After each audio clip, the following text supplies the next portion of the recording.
Hi, so this we're heading to a new Cold War. I'm Johnny Harris. Changing, and it's changing fast. We're exiting a period of incredible growth and relative Yes, stability, about 8 where after billion. the most destructive war in human history, the U.S. rose to power as the global leader. The American people in their righteous might will win through to absolute victory. And as Okay. that leader, the U.S. created new structures like NATO NATO. and the World Trade Organization. They established rules about trade, rules about economics, rules about justice, rules that they based on Western philosophical values, now being projected around the globe by a country with an astounding amount of alliances and military hardware. Yeah, the military spending is actually insane. For a time, another great empire challenged that order, operating with a different set of rules, a different set of values and philosophies, trading with their own bloc and Russia. building their own alliances. But it couldn't last. The collapse of the Soviet Union in the 90s left the US and their rich allies as the sole setters of the rules, the holders of the power. So the US doubled down, and their system of liberal values, democracy, and free trade spread and fortified throughout the world. But when you're the global leader, when you're the one who sets all the rules, you get to decide when you follow your own rules, and when you don't. Being the global superpower is Still to to say avoid America being the there. global policeman. Over these last 75 years, the US has been known to violate the values, norms, and ideals that it built the whole global system off of, cozying up to strongman dictators, throwing out You like the democratically cup or elected something? governments, fueling regional wars, and generally trying to stamp out communism across the globe. And anyone who didn't want to play by America's rules was cast out as an insane pariah in need of regime change. The Iraqi regime has plotted to develop anthrax and nerve gas and nuclear weapons for over a decade. Anthrax? And Huh? yet, despite this double game the US has played, this system has been a part of the most peaceful period of human history. Major empires That's don't true. fight each We other don't like have they used too to. much And a war. major reason is because they came to understand that getting in line with the American-led system would mean economic opportunity and growth. It wasn't worth a war. Fighting against this system often meant destruction and losing deals for all sides. This peace was also helped by the existence of the most powerful weapons ever invented, which great powers didn't dare use. Nuclear.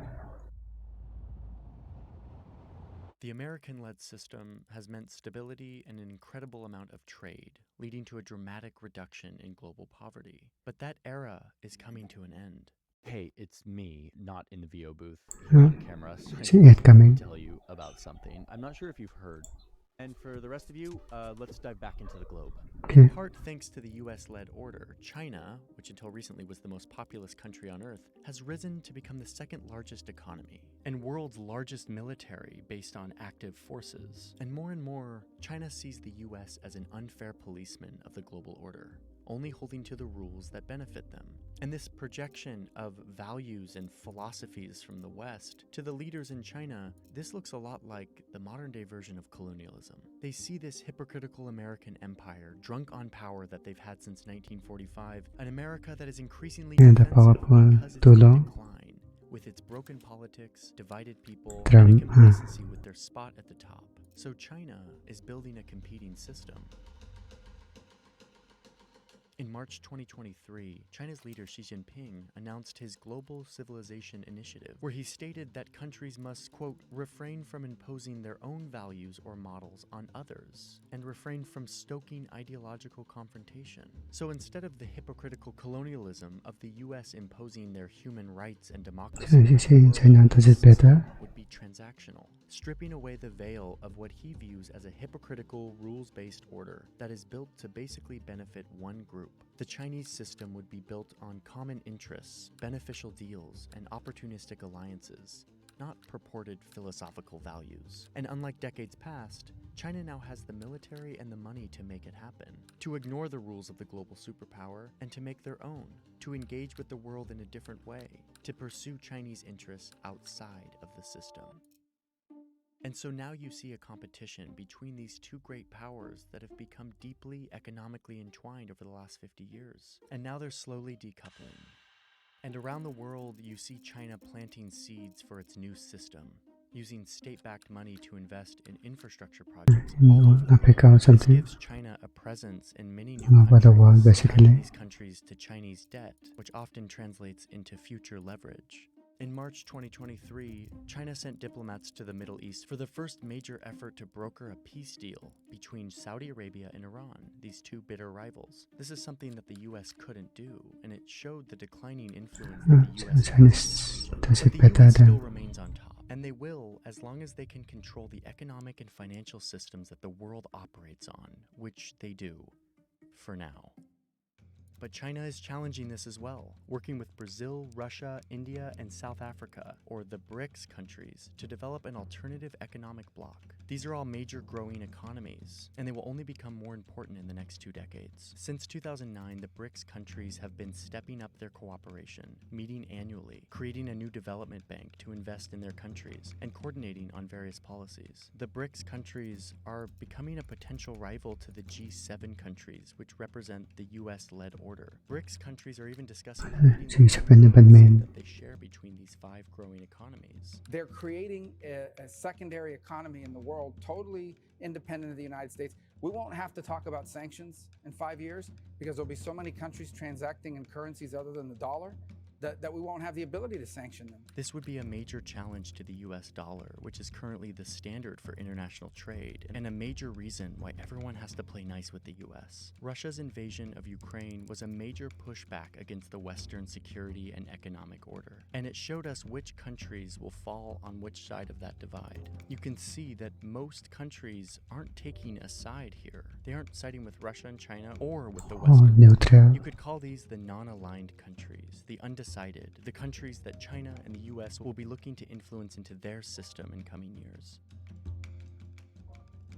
Let's highlight the 25 largest economies among these non-aligned countries, at least according to the Economist Intelligence Unit. These are the economies that the US is Indonesia trying to and keep on their the side to keep in New the Zealand. system, and that China is trying to woo to join their new transactional system. But this Cold War is different than the last one, the one where the USA and the Soviet Union forced countries to deeply choose a side based on ideological convictions about capitalism versus communism. This new rising Cold War could be much less black and white. Instead, in this much more globalized and interconnected world, non-aligned countries will exploit this bidding war between the superpowers to get them the best trade and security deals possible. Like in Brazil, where this is already happening.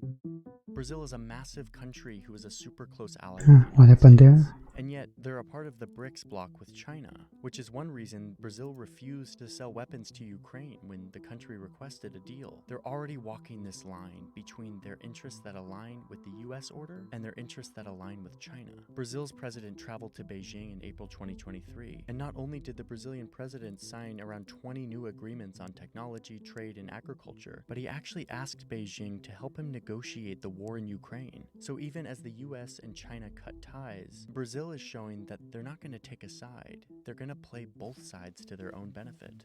India is kind of doing the same thing, getting lots of cheap oil and nearly India half of too. their weapons from Russia, and then getting a quarter of their weapons from Europe, and recently securing $200 billion in funding from the US for Indian technology startups. Saudi Arabia gets almost all of its weapons from the United States, but is turning away from the US in other ways like trade, where China is now their top trading partner. And In just late because it is 2022, China and Saudi closer, Arabia signed a strategic partnership agreement, meaning that closer the leaders present. will be meeting more frequently. There will be more trade, more technology transfer, and more diplomacy. Turkey is a member of NATO and I'm not sure generally about that aligned with one. the West, but also has to walk a fine line here because it has strong economic ties to Russia. Turkey also doesn't want to lose out on China's economic expansion. China has this Belt and Road initiative that runs right through Turkey, and they're hoping to court more Chinese investment in transportation, energy, and mining. Pakistan is a country that has been aligned with the US in recent years and a partner on the war on terror, but it also entertains investment and trade with China, including a $62 billion investment from China's Belt and Road Initiative to create this economic corridor between the two countries. The continent of Africa is full of mostly non-aligned countries. It's also where China has been busy giving huge loans and building bridges, ports, mines, and railways, all with the goal of tying these countries to the future Chinese way of doing things. And China is expanding trade here too, trading $254 billion with Africa in 2021, while the US only traded $44 billion, a sixth the amount of China. China's investment has been swift and effective here and all over the globe in garnering new friends and allies, laying the That's foundation why for like their competing triple times the more. US isn't just going to sit back and let this happen. They're already responding. Big names like Kamala Harris, the vice president, or Janet Yellen, the head of the Federal Reserve, Antony Blinken, the Secretary of State, have all visited Africa in 2023. President Biden went to Saudi Arabia last year, despite calling the country a, quote, pariah state on the campaign trail. He was there to try to claw back some influence that was being taken by China. And then, of course, the US is hitting China straight on, cutting them off from Western technology to hamper their economic and military progress. The US and its allies in Asia are also encircling China with their military in the Pacific, sending billions of dollars of weapons and infrastructure into China's backyard. So, it looks like we're in the early days of a new multipolar world, a competition between a great superpower and a rising superpower that wants to lead a new system based on different values. The result is likely the undoing of a lot of communist is coming. globalization and interconnectedness that has developed in the last 70 years. And for now, I think what we'll see is countries won't be choosing a side hastily. Instead, they'll play both of these great powers off of each other to get the best deal for their country. I'm not sure how long they'll be able to do this as tensions rise and the pressure mounts to choose a side. But for now, what's clear is that we're moving into uncharted waters. Okay, that would end it. It's a big video. Other countries are just listening for their own benefits. I'm not sure if it's choosing a side or not. I guess we'll see what happens in the next few years.